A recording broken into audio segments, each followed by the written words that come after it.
இன்றே டவுன்லோட் செய்து உங்கள் ஃபேவரட் ஷோக்களை என்ஜாய் பண்ணுங்க. டாக்டர் டாக்டர் டாக்டர் எங்க குழந்தைக்கு என்னாச்சு? ப்ளீஸ் டாக்டர், எதையும் மறைக்காம உண்மையை சொல்லிடுங்க. மாறன், சொல்லுங்க டாக்டர். விஷயம் ரொம்ப காம்ப்ளிகேட் ஆனதுக்கு அப்புறம் நீங்க சொல்லி அதுக்கப்புறம்லாம் எங்களால் அதுல இருந்து மீண்டு வரவே முடியாது.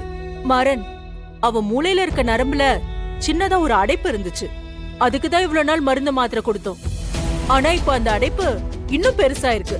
பிளட் சர்க்குலேட் ஆகிறதுக்கு ரொம்ப ஸ்ட்ரகிள் ஆகுது. இனி மருந்து மாத்திரையால பாப்பாவை காப்பாத்துறது ரொம்ப கஷ்டம்.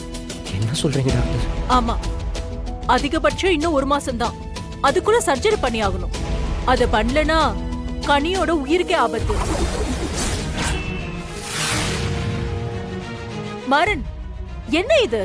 டாக்டர், அவ சின்ன புள்ள, அவளுக்கு இவ்வளவு பெரிய சர்ஜரி எல்லாம். இங்க பாருங்க மாறன், எனக்கு உங்க குடும்பத்தை ரொம்ப வருஷமாவே தெரியும். அந்த அன்புல தான் சொல்றேன். நோய்க்கு சின்னவங்க பெரியவங்கன்ற வித்தியாசம்லாம் இல்ல. நம்ம அவளை காப்பாத்தணும்னா ஆபரேஷன் மட்டும்தான் ஒரே வழி.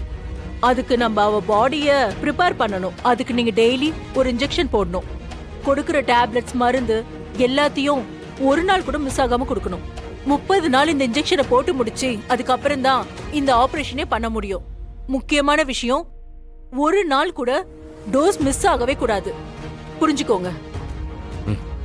சரிங்க டாக்டர். அப்படி இன்னொரு விஷயம் சொல்லுங்க. இது இவ்வளோ காம்ப்ளிகேட்டடா இருக்குதுன்னு இப்போதைக்கு வீரா கிட்ட சொல்ல வேண்டாம். அவன் உடம்பால அந்த குழந்தைய பெத்துக்கலையே தவிர கனியோட அம்மாவா இந்த விஷயம் தெரிஞ்சதுன்னா அவன் உடஞ்சு போயிடுவான். அதுக்கப்புறம் அவளை என்னால மீட்டு கொண்டு வர முடியாது. Please doctor.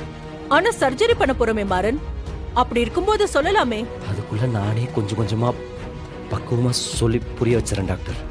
நீங்க சொல்ல வேண்டாம். சரிங்க மாறன், அது உங்க விருப்பம். ஆனா குழந்தைய ரொம்ப கவனமா பாத்துக்கணும். அது ரொம்ப ரொம்ப முக்கியம். ரொம்ப நன்றி டாக்டர். பரவாயில்ல மாறன்.